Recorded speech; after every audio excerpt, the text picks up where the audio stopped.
President Donald Trump's endorsement of GOP candidate for governor of Minnesota, Mike Lindell, is turning some heads. That includes leaders within Minnesota's Republican Party. As Esme Murphy reports in this week's Talking Points, some are warning that this endorsement could destroy GOP chances of winning up and down the ballot.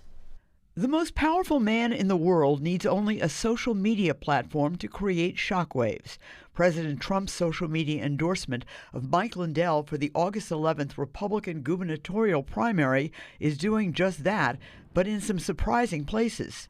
The chair of the Minnesota GOP, Alex Plekish, is blasting the president and Lindell, saying Lindell wants Minnesota Republicans to overlook his serious financial baggage. Minnesota cannot afford to nominate a ticket that gives Democrats an easy target and creates the very real possibility of another DFL trifecta. GOP analyst and Star Tribune columnist Andy Brem writes, "Please ignore Trump's endorsement of the My Pillow guy."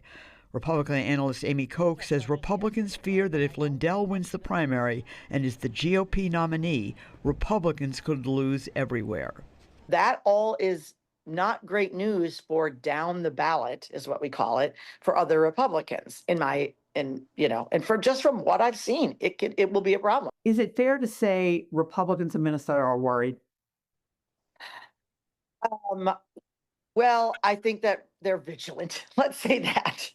Because we don't know what's going to happen in a couple of weeks during the primary. The political website Ballotopedia says President Trump has endorsed 227 primary candidates in 2026, and that 220, or 97% of those with the presidential endorsement, have won.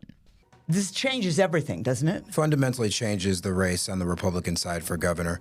DFL analyst Abu Amara and other Democratic analysts believe with Trump's endorsement, Lindell is now likely to win the August 11th primary, setting up a possible feast for the DFL in November. The question is the general election. Moving into the general election, I think Democrats are very, very happy at the prospect of Mike Lindell. Okay, Esme Murphy joins us now. So going back to the GOP party chair speaking out against the president's endorsement, how long or how often does that happen? Apparently never. I've been talking to a lot of people about this. President Trump has had such a firm grip on this party. He's had so much success that in most states and for most political figures in the GOP, they don't question it. This is very, very unusual.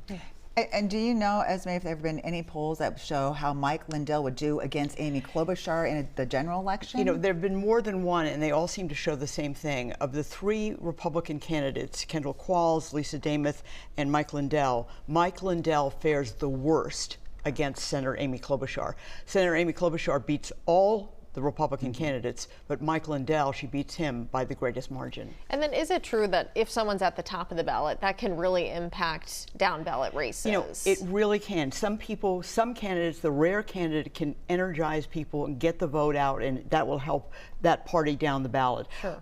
Also, what can happen is the reverse of that. Somebody at the top of the ballot can have people so discouraged or not wanting to take part that they don't come out and vote, and then that hurts all down the ballot. GOP chair came out pretty strong. Has there been any reaction to him questioning the president and his endorsement of Lindell? Well, he is taking a lot of heat on social media from fans of Mike Lindell and Mr. Trump. I mean, he's definitely taking heat, but there are a lot of people, operatives in the party, like Amy Frederickson, who we interviewed there, who's been a part of a lot of campaigns, who says he is speaking for the Minnesota party. He has to back the endorsed candidate, who is Kendall Qualls. So he's getting it from both sides. Okay, another new development. Thank you, Esme.